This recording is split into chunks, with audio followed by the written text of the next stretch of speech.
everybody, it's Kyra from BodyCandy. On today's episode of The Tea, we'll be speaking about industrial piercings and their alternatives. Before we get into that, as always, remember to like, comment and subscribe to BodyCandy to make sure you see all of these videos. So let's get into it. One of the hottest piercings around is the industrial piercing. It's been like that for a while. It's a very anatomy dependent piercing, but it comes in multiple configurations. So if your ear is not ideal for the classic version, it doesn't mean you're necessarily out of luck. So what is an industrial? So a standard industrial piercing is a single barbell that connects the helix piercing and a forward helix piercing. So the barbell is generally about 1.5 inches in length and a 14 gauge.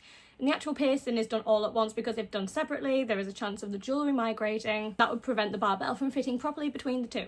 So instead of a single hole being pierced, be prepared to get two. So they take an average of 9 to 12 months to heal, and during that time you must be very careful about knocking it or getting it tangled in things like hair and clothes, as well as keeping it clean. At the end of the day, a clean piercing is a happy piercing. But what are the alternatives, you might be asking? So if you've tried to get this piercing before, maybe, like I said before, out of luck, the vertical industrial. The vertical industrial offers far more options for placement. They can connect the helix and the conch, the rook and the conch, or even two conch piercings. So the barbell ends are frequently located behind the ear for this piercing. So the jewellery options are as many and as varied as the standard horizontal version. In fact, the vertical setup can really showcase a charm on your jewellery, with the added bonus of being a little bit more glasses friendly if you are a glasses wearer. So next up we've got the chain industrial. So chain industrials are also a very nice option in which a pair of short barbells are connected with a length of chain. So this gives the industrial look without the necessity of having both piercings done together and not requiring the same anatomy as the industrial piercing.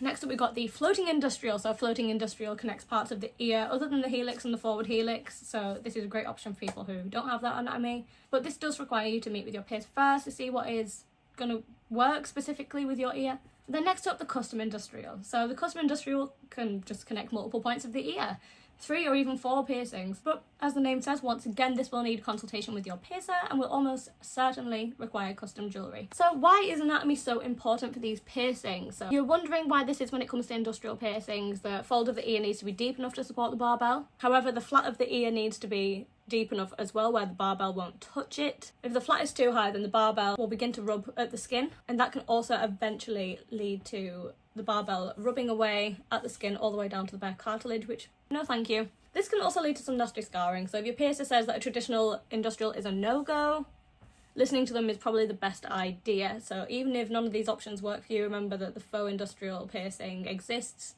and doesn't require any special anatomy to wear.